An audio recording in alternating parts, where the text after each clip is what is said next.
One of the March to March leaders got shot to death this morning, and the police are still running the investigation. So this morning we woke up to the news that Thato, who was a community activist from the Northwest, had passed away. Now, Thato stood firm and for the rights of many South Africans in his community, as well as he was a Pan-Africanist from what I can gather. He believed in making Africa better, but also believed that South Africa should be better. I know he was recently fighting for the township economy to go back to the hands of the locals.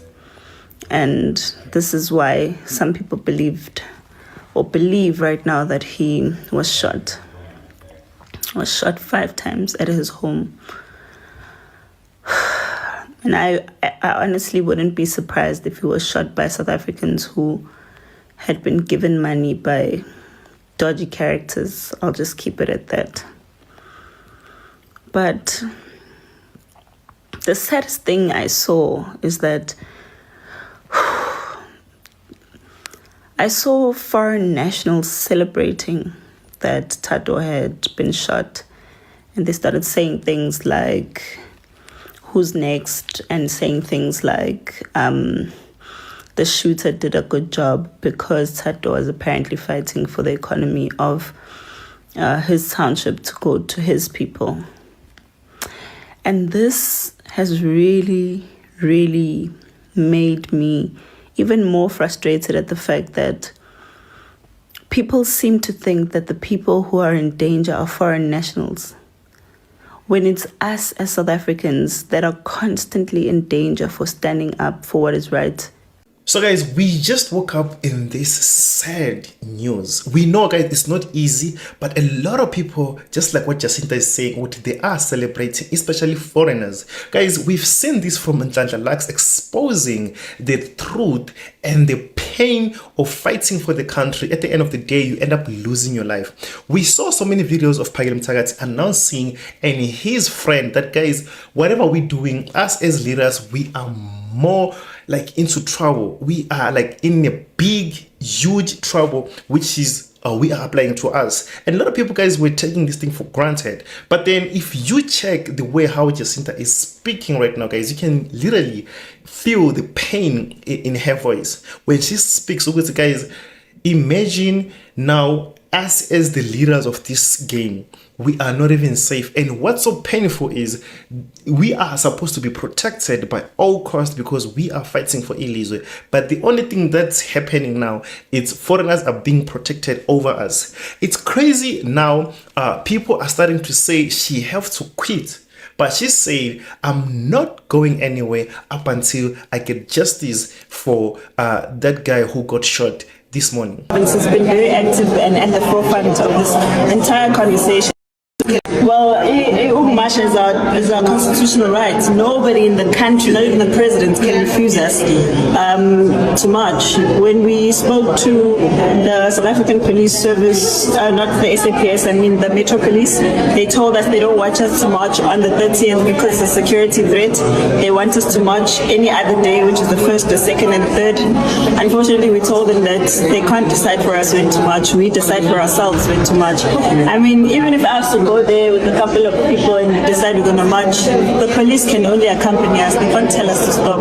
It's our democratic rights that's enshrined in the Constitution. I mean, I've seen the Premier of the province has been very active and at the forefront of this entire conversation. And for him to host the very first summit is proof of that. You know, I think he's doing better than the president of the country, if you ask me, when it comes to addressing the issue. And I think he deserves credit for that. And I think, well, I hope that he'll come out with solutions. So guys, on this interview, people were asking her, like, why can't you just leave? Or since there is this thing which is going on, guys, we've seen people celebrating, okay? It's fine, especially foreigners. It's fine. It's okay with that. So now people are asking, are you safe to be in this position now? And then what's your take? Are you still going to continue to do the march on march after this incident? But then she responded by saying, guys, there is no going back. If just like what our Phakile Mthakathi said, we saw the clips, so many clips, they were singing and crying that. But even when we go out, we always sing, we always tell our kids that it might happen for us not to come back, and they have to accept the situation that abazali, they went to Mpini and then we will die there. Anything can happen. It's either I'm gonna be the hero of this country, or I'm just gonna die hero, or I'm just gonna be a dead and then I chose to die a hero. So a lot of people were starting to say, for her own safety as a female, she gotta leave this thing to Abophayile Mtshakazi. I've seen some people saying, you are very beautiful enough, like, not to fight for this thing. Just stay home and let insizwa zilwe for ilizwe. Guys, what's your take on her side? Okay, do you go with her when she says she's also ready to die Mpini? But then, judging from the video that I posted first, guys, listen, you can literally hear the pain in her voice. Why do we have to live like this? And then people that don't see would say, as South African citizens, we are the most people who are in trouble right now. I see foreigners, people, they are preaching that they're going to protect foreigners. There are even some cases which are opened. Also, the country is even spending money, like 600 million on this day. And people are trying by all means that this thing has to be cancelled, and then protecting the foreigners. But the question that I want to leave to the media is, who is protecting South Africans when we see these people dying?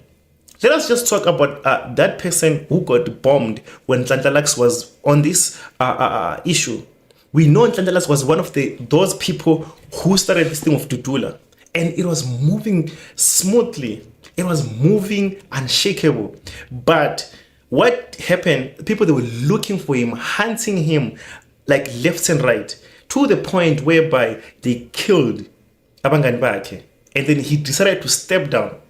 Now, the very same situation, guys, like she said, foreigners are now commenting who is next. Who is next to be executed? And then what's crazy is, even today, the killer is unidentified. We don't even know who that is. You hear what she said? The killer, we know, the killer is a South African citizen who got hired. How many times did Abophayile Mtshakazi announce to the media that bafethu kunenkabi ezela eMzansi bazithuma bazigaya imali ukuthi zize zibulale thina? Imagine killing your own brother just because of money, something that you will eat and finish. So this was the same thing that she was saying. Obviously, we are definitely like sure this was something has to do with Inkabi and Izala eMzansi. She didn't even say foreigners, but who made the first move? This gotta be foreigners sending Inkabi. It was, okay, now go ahead and kill the leader of the March on March. You get what I'm saying? So she challenged Ramaphosa that not even the president is going to stop us from doing this March on March. We are not safe as South Africans. It's fine. If we have to die in the battle, it's okay. We will die. I think as South Africans, we are ready to do that. But it's crazy, guys. This thing is happening to a female now. It's crazy how Abongizwe, they also said this thing, guys. We are not safe. And then people, they were mising it. Bahamba ne intellis. Like those meetings and what's okay. In order for us to be here, we need to protect ourselves. But what if you don't protect yourself, just like the guy who got shot today? Just take a look at what happened to him. They just followed him to his place. They investigated where he stays. They shot him 5 times. They killed him with cold blood. 5 bullets, 1 person, and he didn't make it. Guys, what do you think about this whole entire situation which is happening right now? Do you think she will win this case of chasing foreigners away when things are starting to be like this? We once saw it go Nhlanhla, and then immediately when this thing started, Nhlanhla immediately ran away and then started to change the tone. But if you check the way how Jacinta is talking right now, you can hear the fear in her voice. Okay, she doesn't sound the same no more.